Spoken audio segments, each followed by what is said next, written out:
Hello, my name is Nino Gonzalez and welcome to another episode of Making Sense. In a previous show, we had talked about credit reports, but we never really touched on credit scores. And there are so many scores out there that I'm just going to focus on one, the most popular one, which is called your FICO score. So let's go a little bit into the history of FICO and why it's called FICO. So in 1956, FICO was founded by an engineer named Bill Fair and a mathematician, Earl Isaac. And that's where we get the term FICO. And they developed basically some scoring models and mathematical models, which now we know as the FICO score to be a 3-digit code. So that's a little bit of history on FICO. So let's talk about the range of your FICO score, what it goes to and from. As we take a look at the screen, we know that the FICO score ranges from 300 to 850. And the higher the score, basically the lower the credit risk you are. The lower the score, then the higher the credit risk you are. A lot of lenders, a lot of creditors use FICO to determine credit decisions, but that's not the only factor that they consider. They consider other things, but it is widely used. So that's why I decided to talk on FICO today, because a lot of us hear about it. Check your FICO score. What is your FICO score? And it has sort of become a common term that is used in the financial world and should be part of your financial literacy dictionary. So as we take a look at the score ratings on the screen, we know that a 700 plus is considered excellent. That's where you will get the better interest rates, the better credit terms. 680 to 699 is considered good. 620 to 679 is considered average. 580 to 619 is considered low. 500 to 579 is considered poor. And below 499 is considered bad. So this is how they evaluate you when they pull up your FICO score. So the higher the score, as I mentioned, the lower risk you are to default on any type of credit agreement. So what is the ideal FICO score? It varies. It varies from lender to creditor. It all depends what their cutoff is. Some lenders might have a cutoff, let's say, of 680. Another lender might have a cutoff of 720 for you to get the best interest rates. And just to show you an illustration, if we take a look at the screen, about 2 years ago when we had the housing crisis, the prime credit score was considered to be 650. But then the housing crisis developed. A lot of people started to foreclosing on their loans because basically they borrowed too much and weren't able to repay. So that cutoff went up, and now it is considered to be prime for the housing market, a 750. So just in 2 years, it went from 650 to 750. So the score cutoff varies. It varies what type of loan, what type of credit card, what is it that you're buying. So it can vary from lender to lender. So when somebody asks me, what is a good FICO score? It all depends on the creditor. It all depends what type of credit you're trying to get. And it all depends on the times. Because as the credit crunch gets tighter, the cutoff is going to go up. So let's take a look and see what your FICO score is made up of. And this is a real interesting diagram as we take a look in the screen of how your FICO score is calculated. So as you can see, 35% is made up of your payment history. So what does that mean? Do you pay your bills on time? And if you pay your bills on time and you're not past due, that is going to improve your FICO score. The other 30% is going to come from amounts owed. So that takes into consideration how much you owe and also the mix of the credit that you have. Usually, what you don't want to do is to be maxed out on every credit card or every loan, because then what happens is your credit utilization is very high. You're depending too much on credit. But if you're paying on time it might not affect your FICO score as bad. So there's a trade-off. Yes, you could be heavily in debt, but if you pay your payments on time, your FICO score will not be very high, but it will not be very low. It will probably just be average. If we take a look at the other factor is the length of your credit history. So what does that mean? The longer the accounts have been open, the better it is for you. So when people ask, okay, I have paid off a balance, should I close off that credit card? And one of the things I tell them is no, because if you close off that credit card, and let's say you've had that credit card for about 5 years, that factors into your FICO score. Not only that, if you close that credit card, then your credit utilization will go, the amount of credit that you have available will go down. So then your credit utilization might go up. So if you close a $10,000 credit card, that's $10,000 of available credit that goes away, and it could indicate that your credit utilization went up because you lost that $10,000 that was available. So it's best to keep those cards open even if you don't use them. And if some credit card companies require you to at least use them once a year or once every 6 months, make a purchase, pay it off, but keep it open, because that length of history on that account is going to help your FICO score. Now, if we take a look at the other two areas, we have the types of credit, 10%. And what do we mean by the types of credit? Well, the types of credit is basically the mix. Do you have more credit cards than installment loans or mortgages and auto loans? If all of your debt is on credit cards, then the mix is not good, because you don't have enough history on installment loans, on mortgage loans, on maybe even student loans or automobile loans. So you want to have a mixture of revolving credit, which is your credit cards, and of course, some installment loans. The other 10% is going to come from new credit, and that revolves on how much new credit have you applied for, and that affects your FICO score. So for example, if you go and apply for a credit card or a loan, that is going to bring your credit score a little bit down. Now, if you do it, let's say you get several inquiries, and those are what we call hard inquiries, where somebody is checking your credit whether to extend an offer to you or not. If you have, let's say, 3 hard inquiries in 3 months, that's too much new credit that you're asking for, and therefore it will lower your score. So as we take a look, some of the things that impact your credit score, some negative items, is, of course, we already talked about payment history. You want to be on time with your payments. But there are some other things, such as bankruptcies, foreclosures, lawsuits, wage garnishments, liens, and judgments.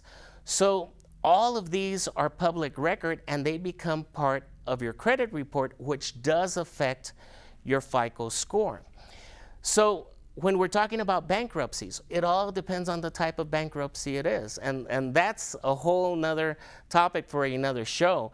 But it could last on your report for 7 to 10 years, depending on what type of bankruptcy it was.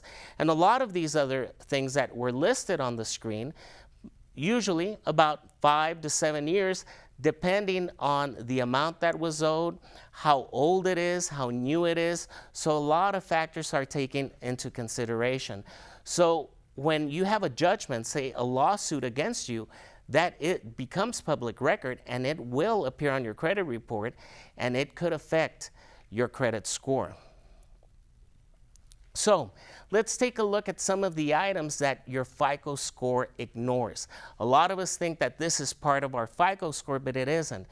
And your race, color, religion, national origin, sex, marital status, your age, your salary, occupation, all of that is ignored in your FICO score. Now, the last one, your salary, occupation, title, employer, date, employer, employment history, those are other factors that creditors do consider in addition to your FICO score to show the stability of your employment and the stability of your income. But it's not taken into consideration in your FICO score. So you can have great credit, But the income is not part of that score, and it's not even shown on your credit report.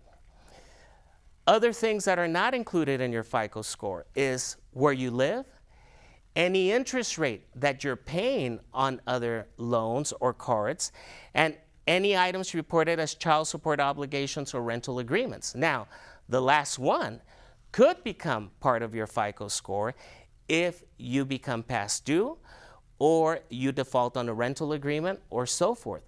Then that could impact your FICO score. So there are some misconceptions that we have on what is included in your FICO score and what is not. So other things that does not impact your score, when you ask for your own credit report, that does not impact your FICO score. You can check your credit report every single day if you want, and that's not going to have an impact.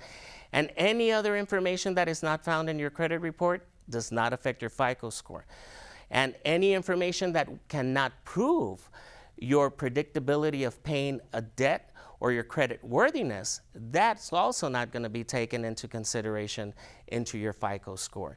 So this mathematical model that was developed by this mathematician and this engineer is now something that we live with and is sold to businesses, is sold to credit bureaus to determine your credit worthiness in a three-digit number. In a three-digit number that's become something part of our American culture and part of credit utilization here in the United States.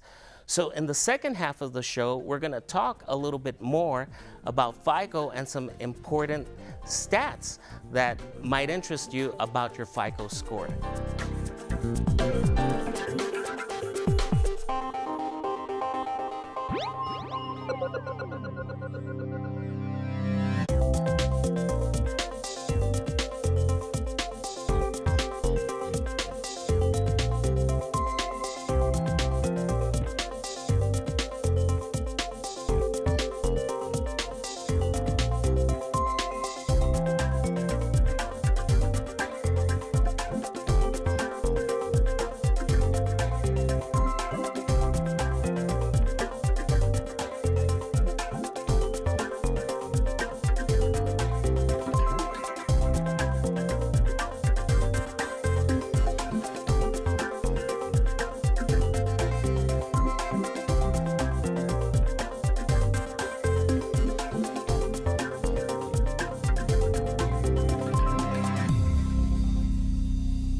Welcome back to the second half of Making Sense.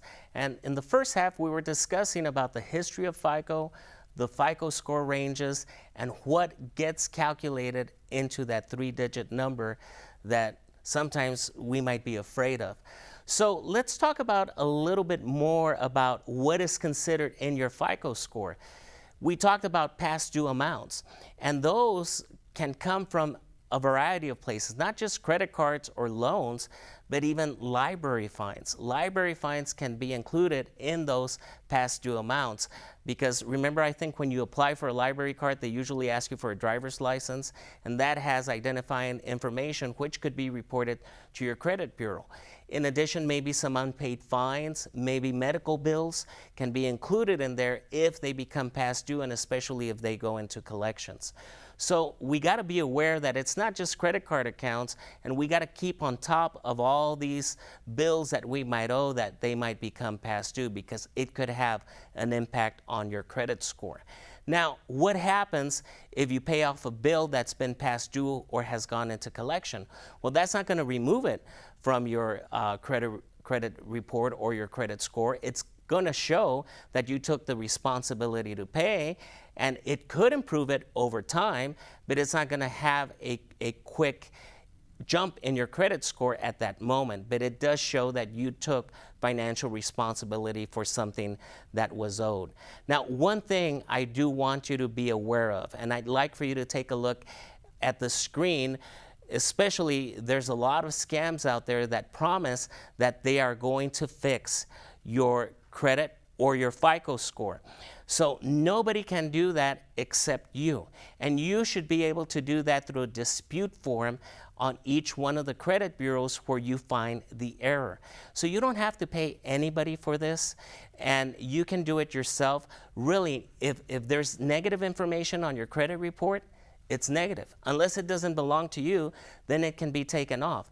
But really, that cannot be fixed. So if it's negative information, the only way to correct it is to try and turn that negative into a positive by showing a little bit more credit worthiness, paying your bills on time, maybe not taking out new credit, and being responsible about what you owe. That's the only way to fix that negative into a positive and bump your credit scores up.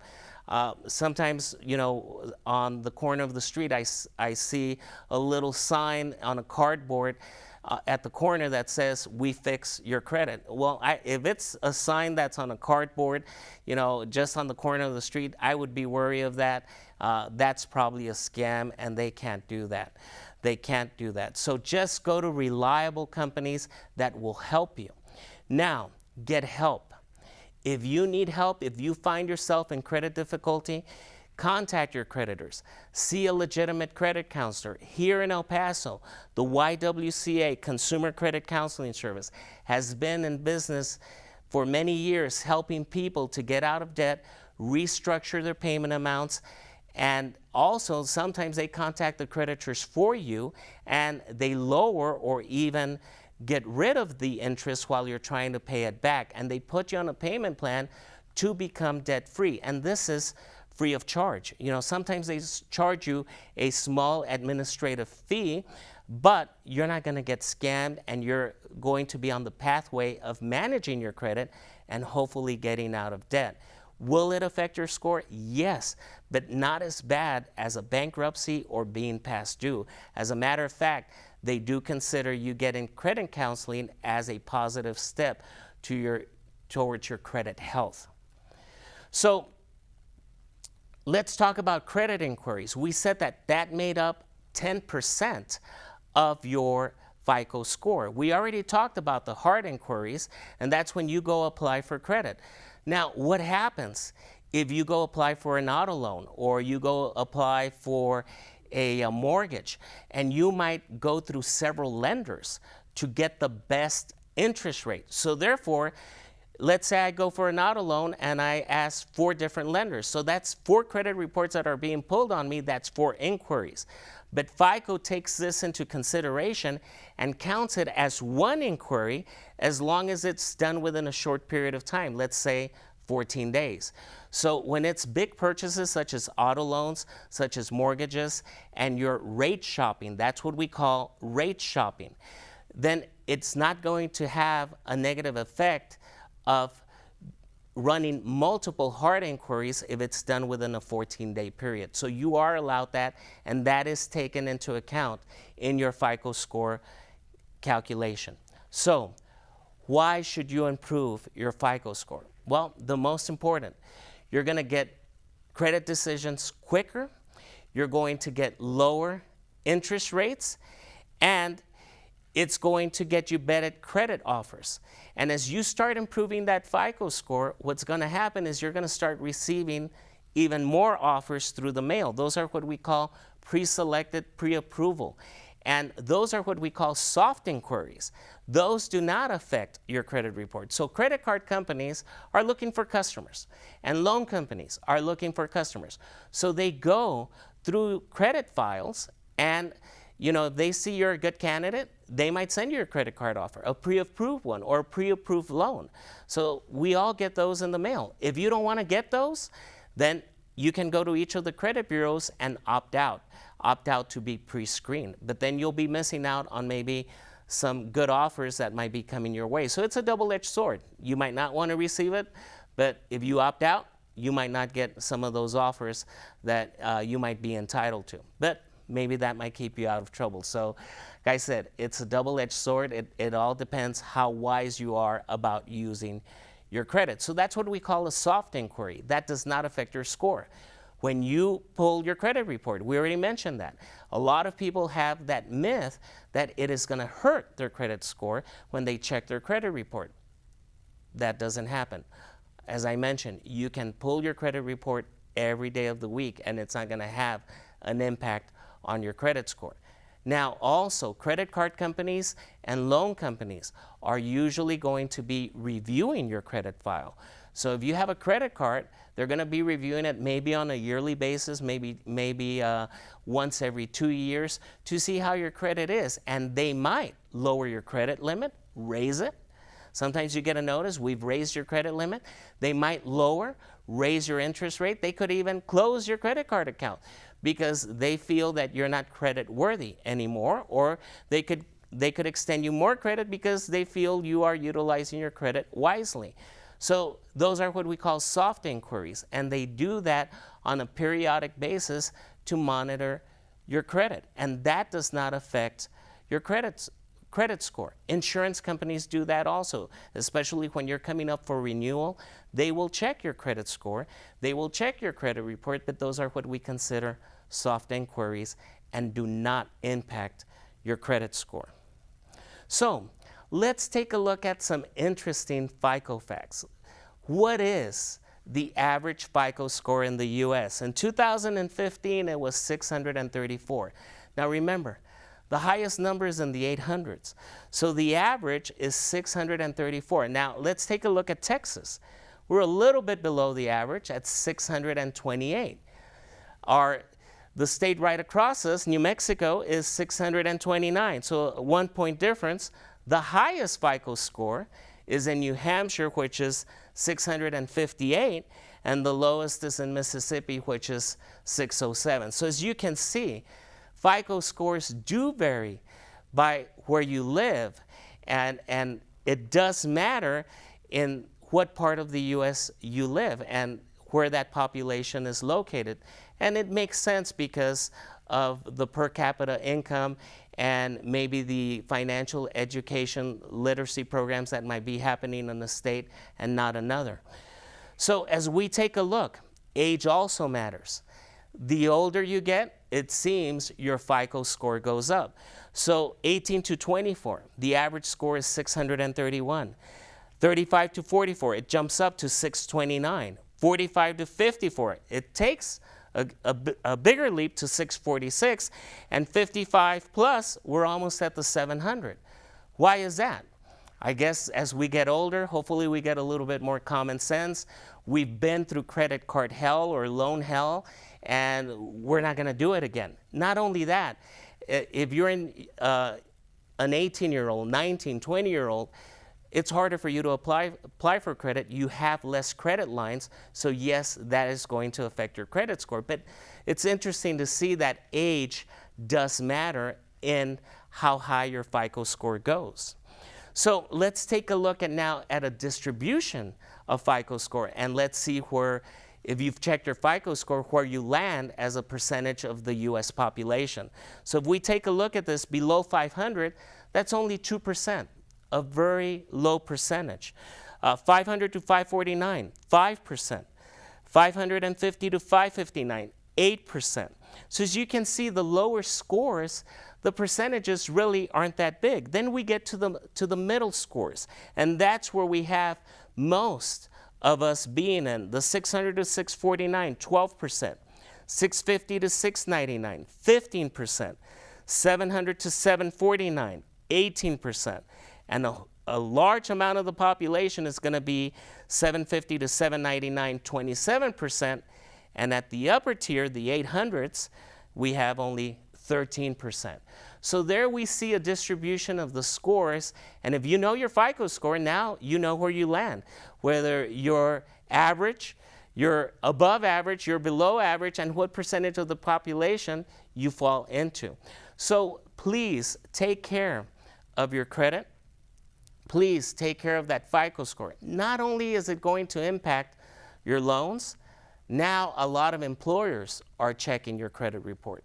They're doing that as a pre-screening process, especially if you're going to be dealing with law enforcement, especially if you want a governmental job, if you're going to be working at a bank, if you're going to be dealing with money or with a valuable inventory, they will check your credit score. A lot of more employers are doing that. So it could cost you the job that you want or your dream job. So please take care of your credit. Don't get into what we call that credit card hell. Sometimes a lot of students get some credit card offers and they don't know how to utilize that credit. It also could affect where you live, because a lot of apartments or homes that you rent, they are going to check your credit. So you might not live in the place you want to because your credit is bad. So if you run into trouble, the first thing, contact your creditors. Try and work it out with them. If you need more help, get help from a credit counseling agency. So please take your credit wisely, get help, get educated. There's a lot of free resources out there. Towards the, in the middle of the show and towards the end of the show, there will be a listing of websites that will help you in further getting education on your credit report and your credit scores. This is a topic that we could talk for a lot. And like I said, this is only one of your credit scores. In another show, we're going to talk about Vantage scores, which is a new scoring model that is being used by the credit bureaus. And it actually grades you A, B, C, D, or F. So it's a little bit more understandable. And that's new and that's rolling out, and more firms are using it. So I hope you enjoyed this segment of FICO scores and a little bit of the history, a little bit of stats, and I hope you take care of your credit and you take care of your FICO score. See you next time.